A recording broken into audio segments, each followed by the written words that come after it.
ഒരു പെണ്ണിന്റെ ഹൃദയത്തിലേക്ക് തുളച്ചു കയറാനുള്ള ഉള്ളി ഏതൊരു പുരുഷനും സൂക്ഷിക്കുന്നുണ്ടെന്ന ഭയം ഓരോ പെണ്ണിനും ഉണ്ടത്രേ. KR മീരയുടെ വാക്കുകളാണിത്. എല്ലാ വീട്ടമ്മയെ പോലെയും തന്റെ ഭർത്താവ് ജോലിക്ക് പോയി കഴിഞ്ഞാൽ തനിച്ചാവുന്ന ഒരു വീട്ടമ്മ. ഓരോ ജോലിയും താൻ ഒറ്റയ്ക്ക് ചെയ്യുന്ന സമയത്ത് ഒന്നും മിണ്ടി പറയാൻ പോലും ആരുമില്ലാത്ത നേരങ്ങളെ എന്ത് ചെയ്യുമെന്നറിയാത്ത നിസ്സഹതയോടെ നോക്കി നിൽക്കുന്ന ഒരു വീട്ടമ്മ. ഇതിനിടയിലാണ് ഒരു ദിവസം അവളുടെ മുന്നില് ഒരു പാമ്പ്, സർപ്പം പ്രത്യക്ഷപ്പെടുകയാണ്.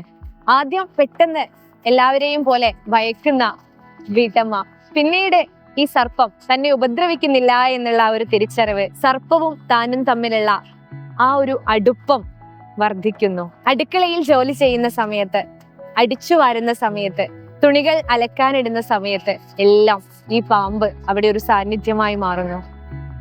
തനിച്ചാവുന്ന നേരങ്ങളിൽ, ഊണിന്റെയും ഉറക്കിന്റെയും നേരങ്ങളിൽ, രാത്രി പേടിപ്പെടുത്തുന്ന ഇടിയും മഴയുമുള്ള രാത്രി നേരങ്ങളിലെല്ലാം ഈ സർപ്പം ഈ വീട്ടമ്മയ്ക്ക് കൂട്ടായി മാറുകയാണ്. ഇത്തിരി നേരം പാമ്പിനെ ഒന്ന് കാണാതായാൽ, ഈ സർപ്പത്തെ ഒന്ന് കാണാതായാൽ വീട്ടുകാരി ആകെ വിഷമിക്കുന്നുണ്ട്. കാരണം അത്രയ്ക്കും ഒരു ബന്ധം, ആത്മബന്ധം ഈ വീട്ടമ്മയ്ക്ക് ഈ സർപ്പത്തിനോട് ഉണ്ടാവുകയാണ്. തനിച്ചാവുന്ന നേരങ്ങളിൽ തനിക്ക് തണുപ്പാകുന്ന ഒരു ബന്ധമാണ് ഈ വീട്ടമ്മയും ഈ സർപ്പവും തമ്മിലുള്ളത്.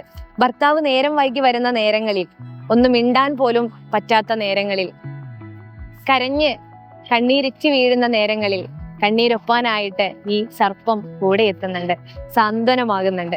അങ്ങനെ വീട്ടമ്മയും സർപ്പവും തമ്മിലുള്ള ആത്മബന്ധത്തിന്റെ കഥ. KR മീരയുടെ ആദ്യത്തെ കഥാസമാഹാരമായ ഓർമ്മയുടെ ഞരമ്പ് എന്നുള്ള ആ ഒരു പുസ്തകത്തിലെ ആദ്യ കഥയാണ് സർപ്പയജ്ഞം എന്നത്. തനിച്ചാവുന്ന നേരങ്ങളില് തനിക്ക് തണുപ്പാകുന്ന ഒരു സർപ്പത്തിന്റെയും വീട്ടമ്മയുടെയും കഥ പറയുന്ന വളരെ വ്യത്യസ്തമായ ഒരു കഥ. പ്രമേയം കൊണ്ടും ഭാഷ കൊണ്ടും മറ്റ് കഥകളിൽ നിന്നെല്ലാം വേറിട്ട് നിൽക്കുന്ന ഈ കഥ മലയാളികൾ ഏറെ സ്വീകരിച്ച ഒന്നാണ്. ആരാച്ചാരും ഖബറും അടക്കമുള്ള നിരവധി പുസ്തകങ്ങൾ നമുക്ക് സമ്മാനിച്ച KR മീരയുടെ ആദ്യ കഥാസമാഹാരമാണ് ഓർമ്മയുടെ ഞരമ്പ്. അതിൽ 7 കഥകളാണ് അടങ്ങിയിരിക്കുന്നത്. അതിൽ ആദ്യത്തെ കഥയാണ് ഞാൻ ഇപ്പോൾ പറഞ്ഞ സർപ്പയജ്ഞം. ഈ ഒരു പുസ്തകം എല്ലാവരും വായിക്കണം എന്നാണ് എനിക്ക് പറയാനുള്ളത്.